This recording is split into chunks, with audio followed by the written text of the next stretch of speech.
Hello and welcome back to Carandbike. I'm Bilal and this is the new and updated Skoda Kushaq. Now, as per every new car launch here in India, we get to see the range-topping version. We get to see that what the range-topping version has on offer, be it the multi-beam LED headlamps, the biggest panoramic sunroof that you can opt for, the largest alloy wheels and whatnot. Every new car that we review, we show or we talk about, they are always about the range topic version. But today at the Skoda Drive, we have something with us. It's this. This is the Kushaq's entry-level variant, which is called as the Classic Plus. And in this video, we'll be taking a look at everything that you get in the entry-level variant of the new and updated Kushaq. Now, when you usually talk about an entry-level variant, you are accustomed of knowing that you don't get an alloy wheel, you get a steel wheel, not even a cover. But Skoda is offering an alloy wheel as standard in the new Kushaq. And you look at it, it looks sober, not very flashy, but they are proper chunky alloy wheels. These are 16-inch alloy wheels, not very funky, but they are proper alloy wheels, very sober looking.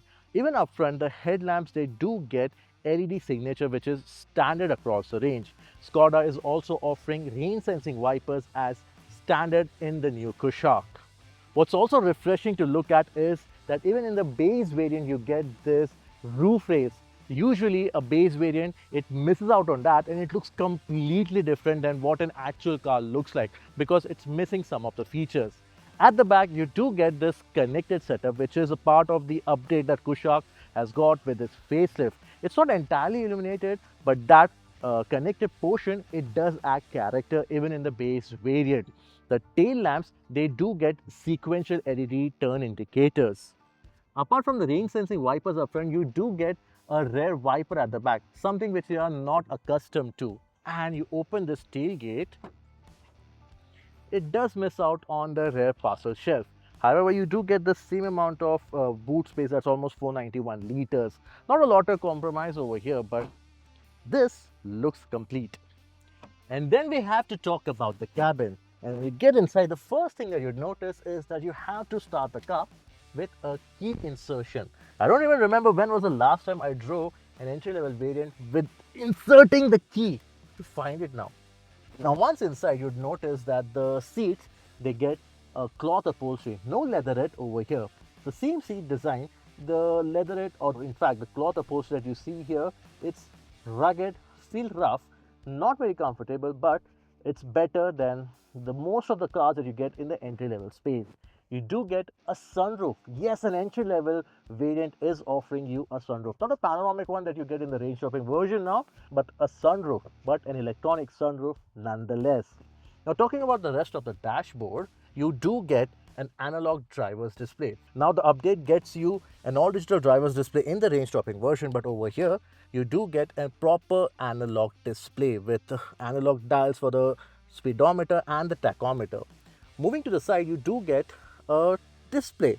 It is a touch screen. It's not a very fancy one, big screen where you get color display with fancy icons and where you can get lost in the user interface. Over here, it's pretty simple. You do get a black and white display. You do get Android Auto and Apple CarPlay. Pretty simple, not a tuned-in display, but a display nonetheless. Move to the center console and you get all the typical things. You do get AC, which is automatic. You do get locking buttons over here, and everything else remains more or less unchanged. Yeah, you don't feel that you are sitting in a range-topping version. For example, the material of the plastic over here, it does feel a poverty spec level. Even on the dashboard, you do get soft touch material for the armrest, but the overall bling factor is missing. For example, look at the lock or the way we open the doors. It doesn't have that chrome finish. But this entire cabin, it feels like you're buying a mid-spec variant of the pre-facelift version. It doesn't feel like an entry-level variant at all. And here in the second row, sure, you don't get all the creature comfort either. Like, you don't get the USB Type-C that you usually get in the higher variants. You don't get an armrest as well. And the range-topic version of the new Kushaq, it offers you a massage function for the second row. That's definitely missed out over here. But this is not a bad place to be.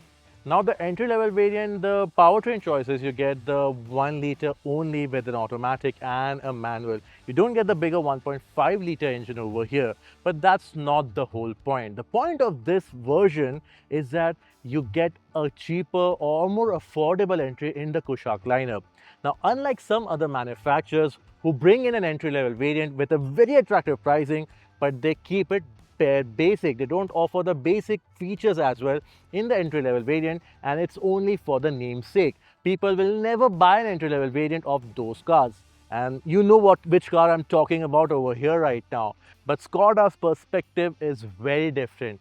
They want you to look at this entry level variant. They want you to see that, yeah, the entry level variant can also offer you a lot. An entry level variant can also be value for money. And when you can actually buy into a premium brand like a Skoda, an entry level variant won't be a deterrent. You can get all the basic features, you can live with this car, you won't be missing out on a lot of features either. For an everyday drivability, this should do and should actually be a good version for people who want to buy a CSUV and they don't want to spend a lot of money for it. So that's the Skoda Kushaq Classic Plus variant for you. Now I know which car I would be recommending some of the people when they come asking. And if you have any other questions regarding this car or any other car which this car would be rivaling, let us know in the comment section below, and I promise we will address them all personally. And that's all from me in this video. This is Bilal signing off. Until next time.